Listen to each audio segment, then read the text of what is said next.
Elazığ merkeze bağlı Harmantepe köyünde bayram tatilinde bahçede çalışan 14 yaşındaki çocuk elini çapa makinesine kaptırarak yaralandı. Olay yerine sevk edilen sağlık ekiplerinin müdahalesinin ardından hastaneye kaldırılan çocuğun sağlık durumunun iyi olduğu öğrenildi.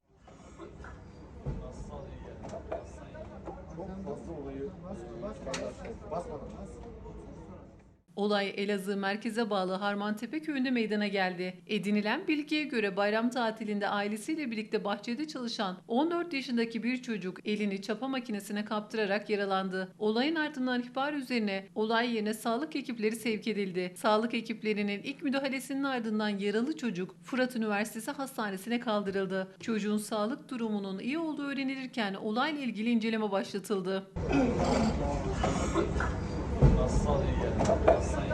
Çok fazla olayı basmadan